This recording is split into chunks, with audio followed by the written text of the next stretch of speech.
is it? With God, all things are possible, so how can something be too big? If you dare to continue imagining it anyway, then your imagination goes to work and produces the visible result that you are imagining.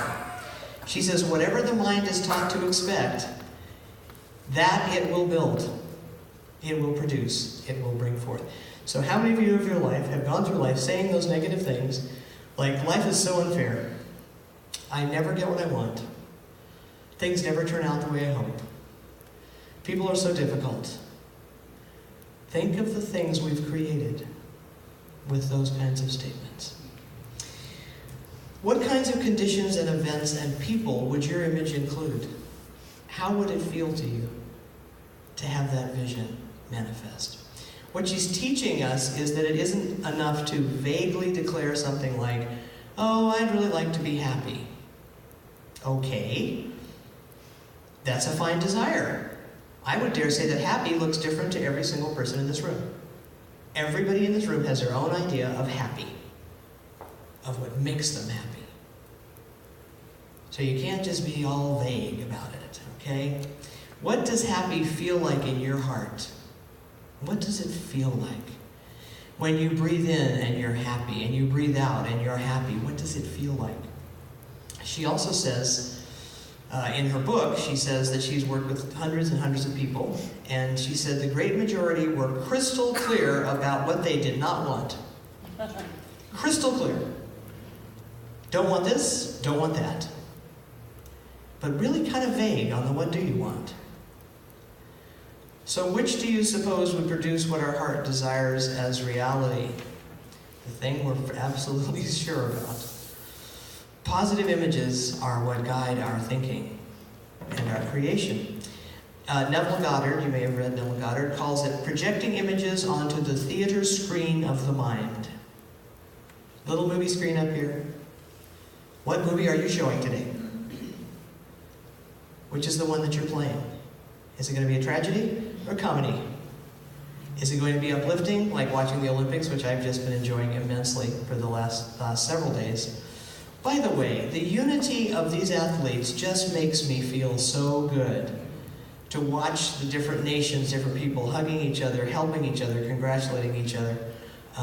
It's amazing. It makes you cry. It just the heart that is in these athletes.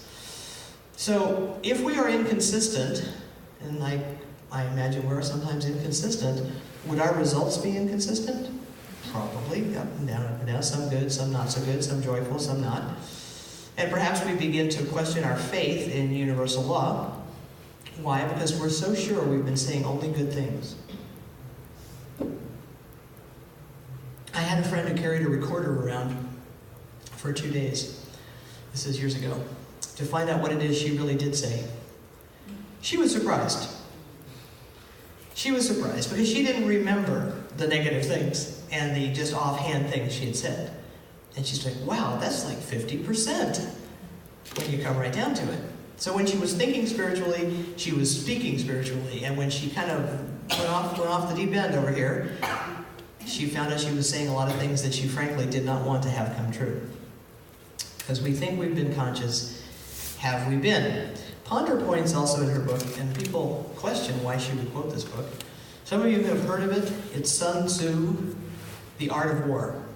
It's a famous, famous book. It's been around for a few thousand years since Sun Tzu wrote it. And he wrote in this book, in all fighting, the direct method may be used for joining battle, but indirect methods may be needed in order to secure victory. So what does that mean in our discussion, which is never really about war? We're not talking about fighting, but there are two methods of manifesting, one direct and one indirect. The direct is what we choose to do as we move through the world. Okay, that's how we get into the process with people and circumstances. We choose an action and there's a result, right? You hit somebody with a baseball bat, they hit you back. There's a result. Just keep that in mind. That's direct action. That's a direct action of a human being. What was that quote again? Of Sun Tzu, it said, in all fighting, the direct method may be used for joining battle, like for starting, because obviously that's what starts the battle. But indirect methods may be needed in order to secure victory. So, as we get into the process, we act. But the indirect method is using the imaging principle. Because we're not actually going out and doing something, we're just really getting that image in our mind. And that is actually what brings us victory and success. Yes, we're going to go out and act. We get the image, we go out and we start doing something. We want the house to be painted, we go and we buy paint. We want to build something, we go and we get materials. But it's the imaging that is the powerful creator.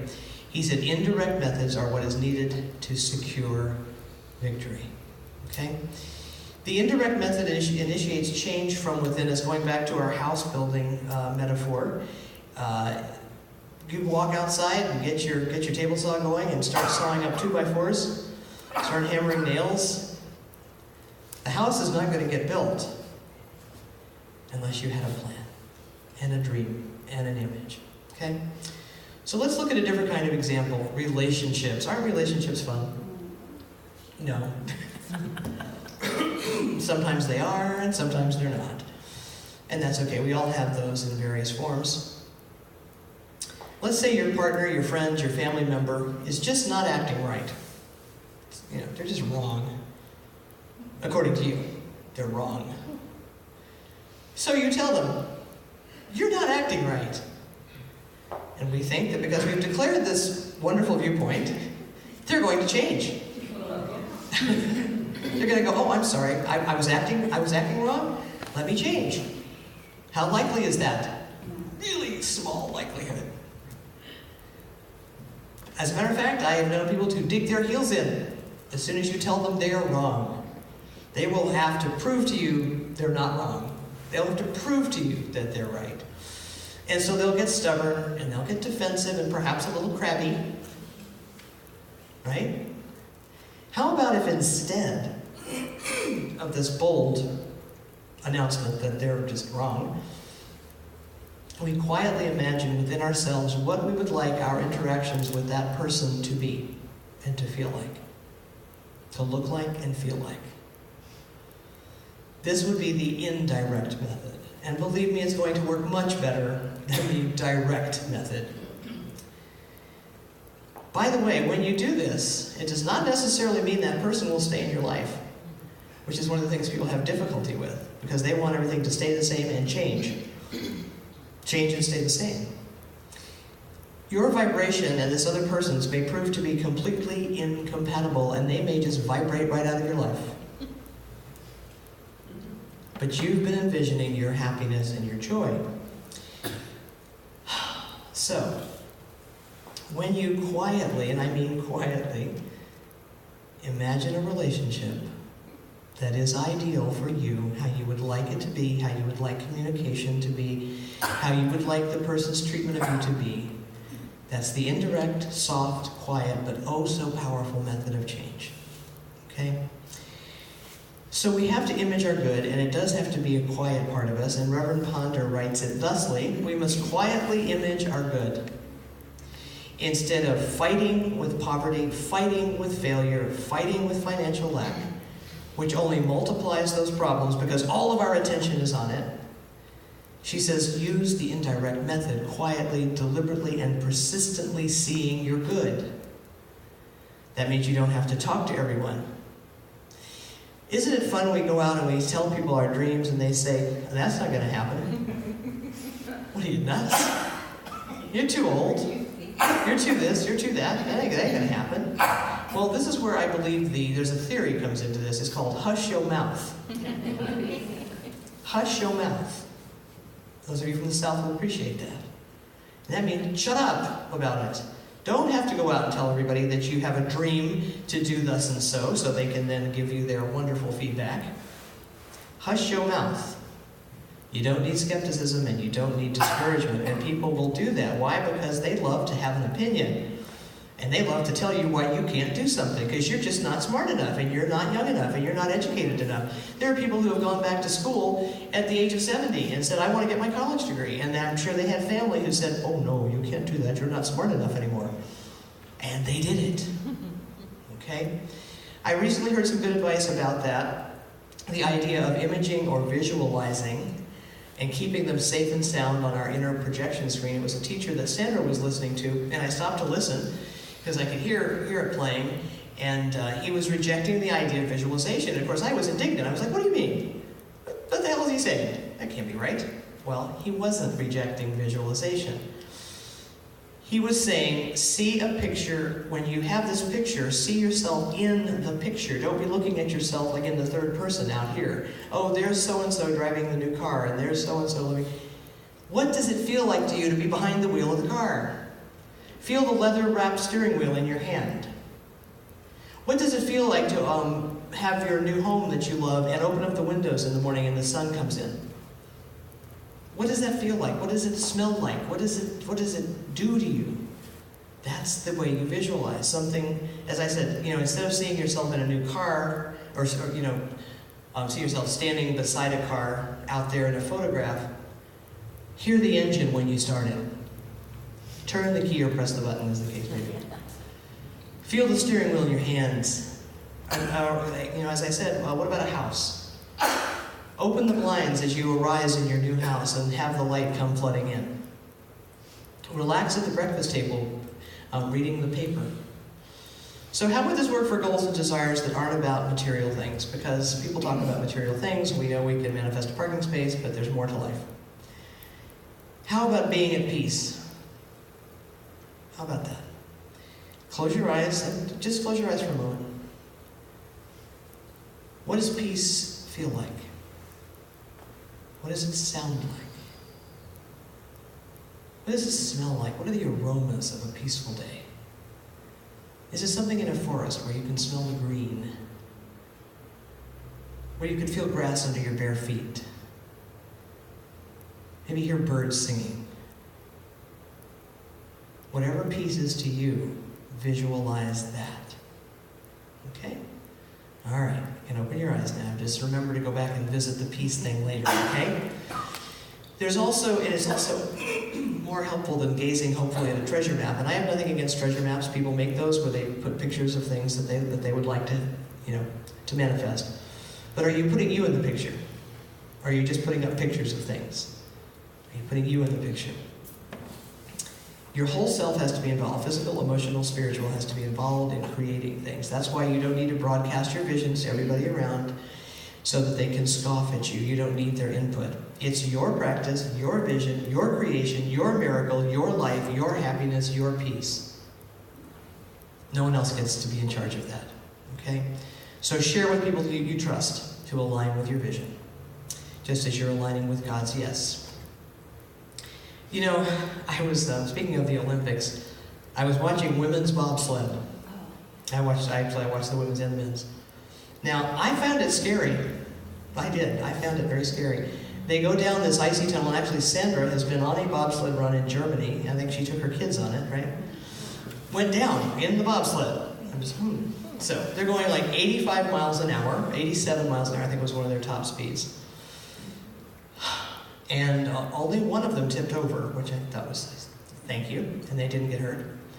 But an analyst said of the winning driver, or they call him a pilot on a bobsled, she knows that the winner will not be the one who drives her sled the most, but the one who drives her sled as little as possible. Think about that. Not overcorrecting, being in the flow, going down the icy chute, and not having to feel that she had to control every single atom of that sled. The best strategy, apparently, in bobsledding is to find the line, whatever that line is, up around the walls and stuff, and let the sled follow it. Call it the flow. Call it the flow. It's an excellent metaphor here. Life is not something to fight, and life is not something to survive. How about you make friends with life? Life's your pal. Life's your buddy. It's all good. Work with it. Instead of thinking what can't be, think of what can be. Rather than listening to the dissonance of the ego mind, dance to the music of your soul. Say, I like music better than carping and whining and complaining over here. As with, there's actually an invocation song we often use, trust your heart to lead you home. And it can. Trust God within you. Trust God within you. If you trust God, you can trust you. Okay? Step into your creative power. Use it wisely. Do your best. And bless the rest. Namaste.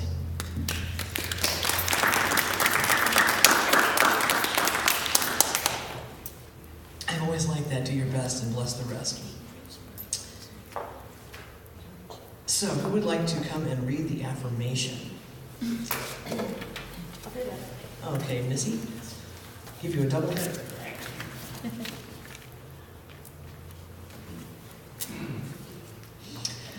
All right, our affirmation today.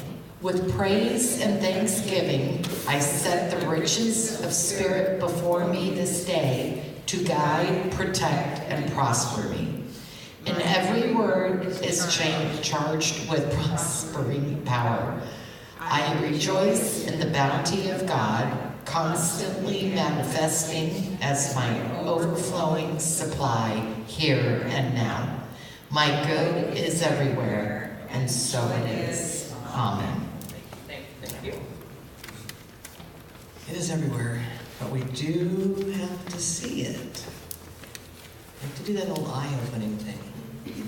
So, something I ran across that we haven't done since, almost a year. And it reminded me of what we need to do to see, right? Okay, hit it, Russell.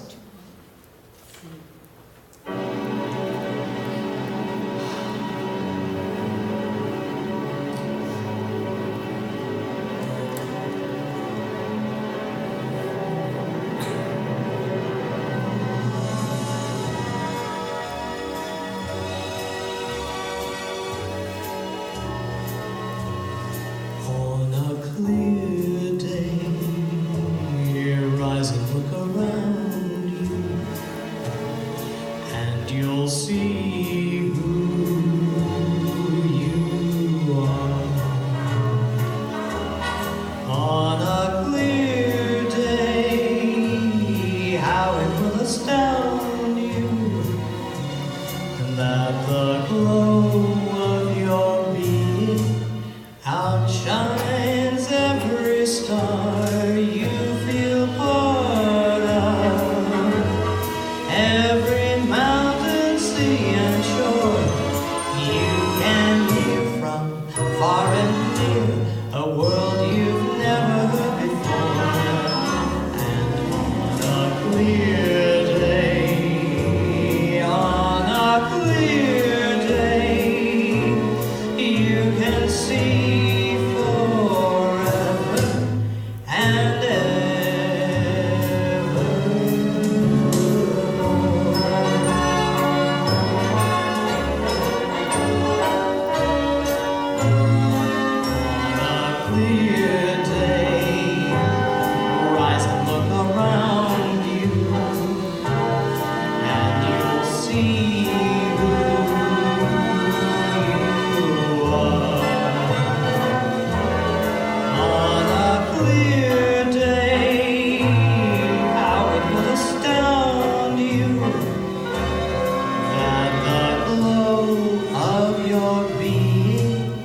Outshines every star you feel part of. Every mountain, sea and shore, you can hear from far and near, a world you've never heard before. And on a clear day, on a clear day, can see forever and ever and ever and ever.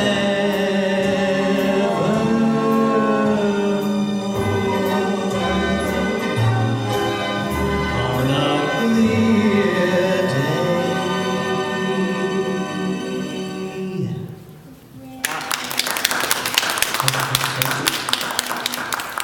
Thank you. So, before we go into our closing hymn, let's just be quiet for a moment. We didn't do the offering? Oh, the offering. Yes, let's do the offering. What the heck? Let's envision a huge whopping offering. Who was visioning this morning? Was it Paula? That we would need 4 ushers to carry it all. And I thought, what a great idea. So as you hold your tithes, your gifts, your love offerings close to your hearts, envision this mighty flow of abundance and prosperity moving through Heartlight and out into the world, for we are so extraordinary at sharing our good fortune with the world at large. And I give thanks for your presence here today, for your gifts, for your consciousness, and for the beauty of your spirits. And let us say together, and so it is. Amen.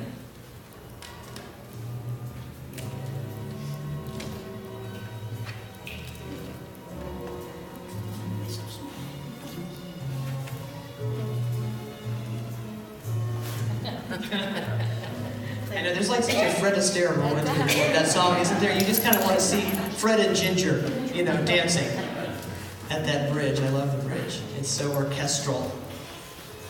Okay. So just for a moment, please, once again, return to your vision of what makes you happy. It can be alone, it can be with people, it could be anywhere on this planet. Just imagine yourself at peace and filled with joy. Joy, contentment, understanding. But you have released and let go of all things that do not work with you and for you. And instead today you align with God's yes. You can describe it, you can see it, you can feel it, you believe it. Today we are blessed to know the power of our own creative skills, the power of our minds, and most of all, the power of our hearts. For that is Heartlight. That is love. And let us say together, and so it is. Amen. And now, since it's the last Sunday of the month, let us join together in the middle of the room in some geometric shape. We'll go over here by Nancy, because she's got the chair. Get Shirley in.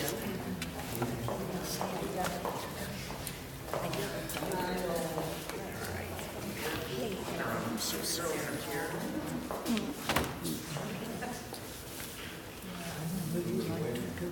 Just trying to jockey that chair around. Okay. Here we go. And the boodle in the middle is perfect. Okay.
Good. Oh, I'm gonna have a wonderful time. I'm going to Charleston, South Carolina. Charleston, South Carolina. And I'll start talking about that. Oh, I can't wait for you to come back. It'll take me a while when I come back. Because I and I say, you sweet thing, you precious darling angel. That was my auntie's. That's how they talk. I love your Well, I couldn't get used to their slogan like that.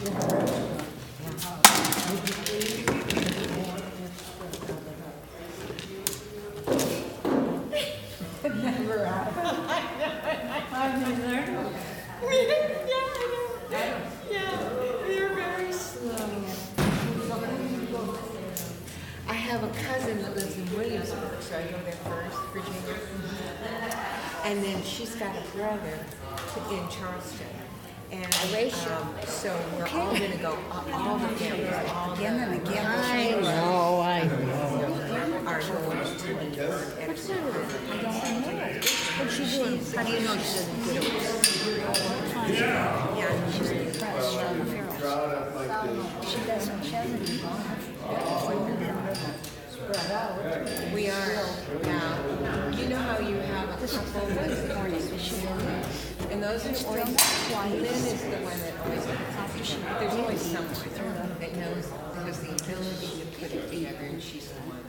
I just have to watch her very carefully. Feel ears.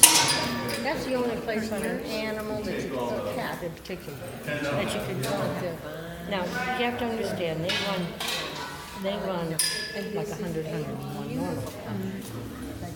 But if they, Because of how they eat her. yeah, but if they ever feed them, their ears will feel hot. Normally, you feel their ears are just body temperature, just, you know. But if they seem exceptionally warm, then she might have a little bite of a cold. She might have a cold, that's all of it, you know, that bug.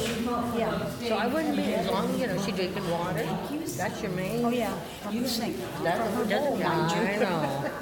And But- she'll sit there on the counter. I know, yeah, I got one of those. Sink. I had, you know, I picked up the fountain a couple weeks ago, put it away, but she just wasn't drinking out of it. And I put a bowl down. And what I've come to find out is, God bless her, I love her so much, but I wanted to strangle her. Before I was ready to get up, she'd be sitting on my bathroom sink. You can't shut her up, right? So I get up, stop it in there. You want water? You'll get water. You know what she does is she puts her 2 front feet in the sink. Yep. And gets ready to get ready. And she just sits there. Get ready. Nope. Or if she does get ready, I'll turn on the faucet. She'll get out. Yeah, because you're right there, and you told her to drink. So, well, because I'm already wired up on this time. So what I finally discovered was she's been drinking out of the fountain at night.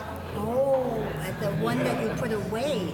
And so since I put it away, she wasn't getting that water, so she was desperately thirsty in the morning. You know what I'm saying? But her bowl was on the floor. Yeah, right? but she wouldn't touch that. Right. But she would be up on the sink in my bathroom, you know, it's right next to my bedroom, screaming at me to wake, you know, that big loud goes through your brain like a knife sound. And it dawned on me, because yesterday I put the fountain back.